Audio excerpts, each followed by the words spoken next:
In the scorching deserts of North Africa, where the sun dipped into the dunes like a burning ember, there lived a queen of unyielding spirit and unwavering courage. Her name was Queen Amanirenas, ruler of the kingdom of Kush, a realm of untold riches and proud traditions. Her people revered her as a living embodiment of the goddess Isis, and her reign was marked by wisdom, justice, and unrelenting defiance against the encroaching Roman Empire. As the Roman legions, led by the ruthless general Petronius, marched towards the Kushite capital, Mero, Queen Amanirenas, stood tall, her eyes blazing with a fierce determination. She knew that the Romans sought to exploit her kingdom's wealth and enslave her people, and she was determined to stop them at all costs. With her trusted advisors, the queen devised a strategy to counter the Roman invasion.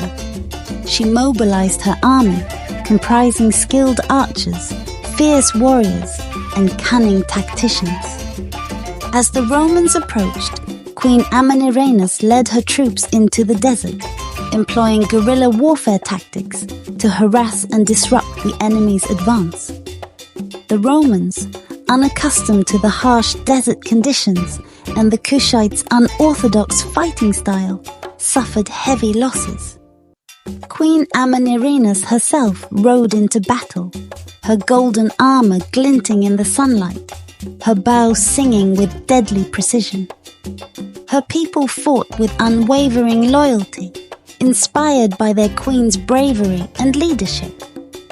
As the war raged on, Queen Amanirenas employed diplomacy and cunning to outmaneuver the Romans.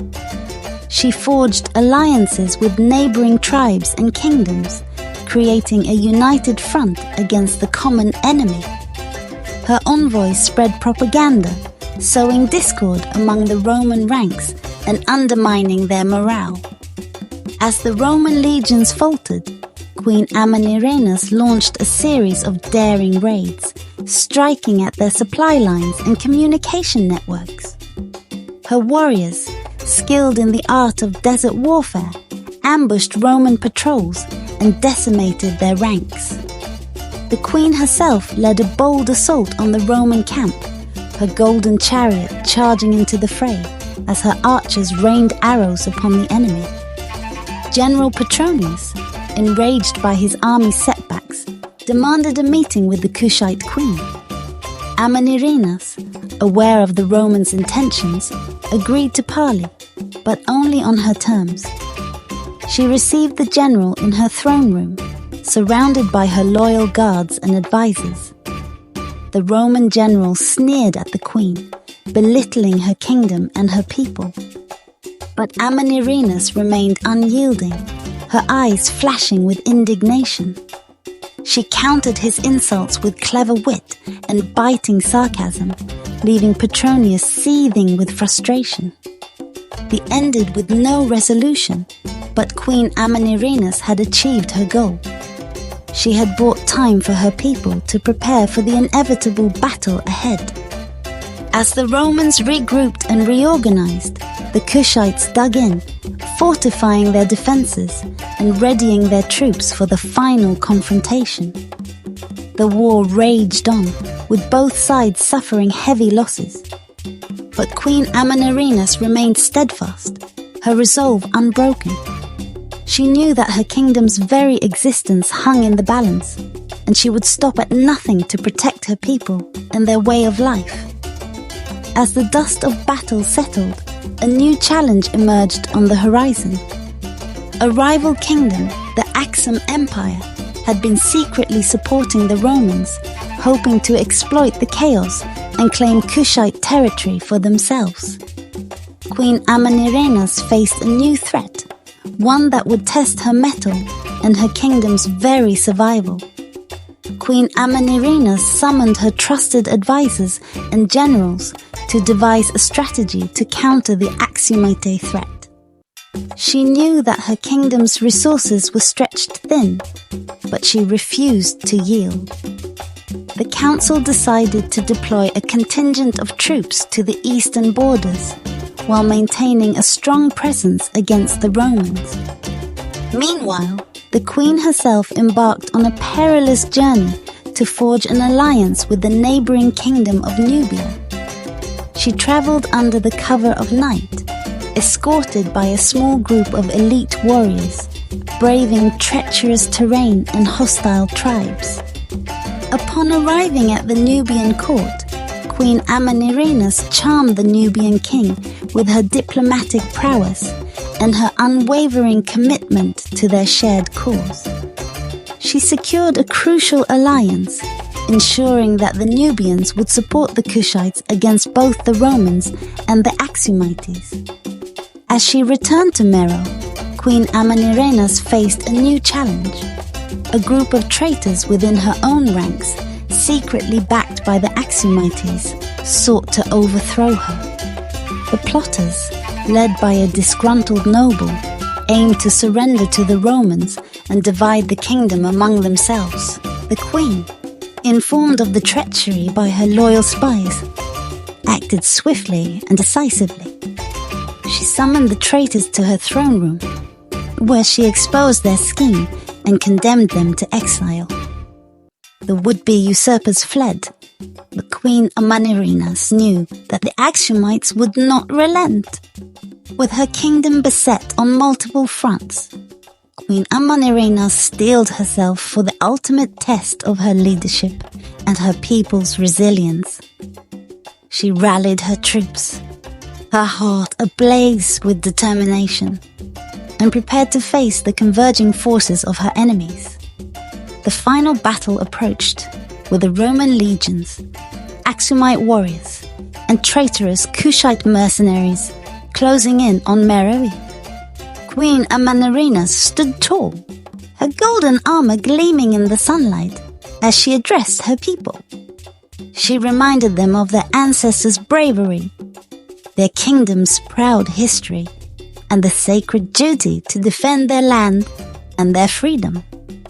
With a fierce cry, the Kushite army charged into battle, their archers unleashing a hail of arrows, their warriors clashing with the enemy in a frenzy of steel and sand. Queen Amanirenas fought alongside her troops, her sword slicing through the chaos, her presence inspiring her people to fight on against overwhelming odds. As the day wore on, the Kushites held their ground, but at great cost. The Romans and Axumites pressed their advantage, pushing the queen's forces back toward the city walls. In a last-ditch effort, Queen Amanirenas rallied her remaining troops and launched a desperate counterattack.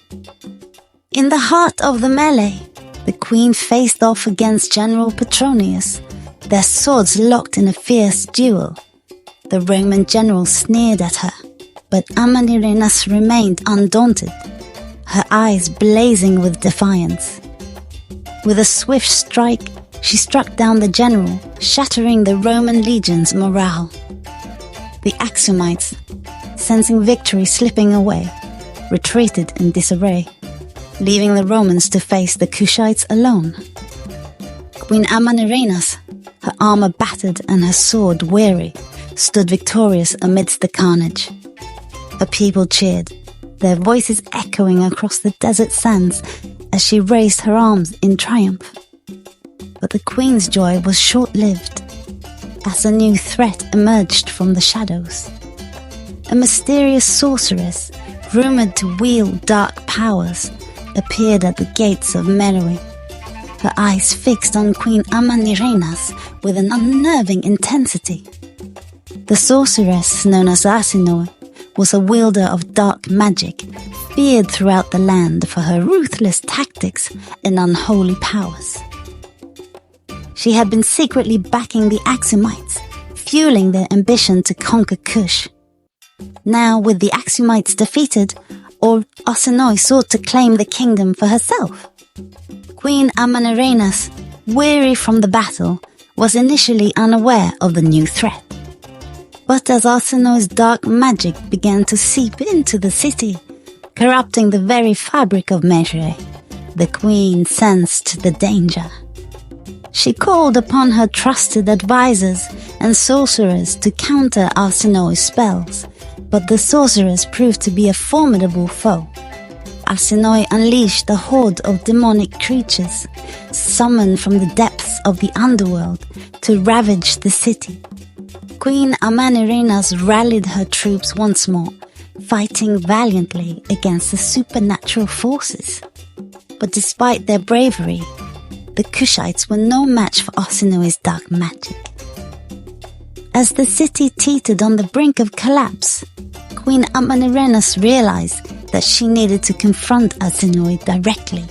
She donned her golden armor, grasped her sacred sword, and marched into the heart of the sorceress's stronghold. The final confrontation took place in a dark, eerie chamber, lit only by flickering torches and the eerie glow of Arsinoe's magic. The sorceress sneered at the queen, confident in her powers. But Amanirinas stood firm, her determination and courage fueled by her love for her people and her kingdom.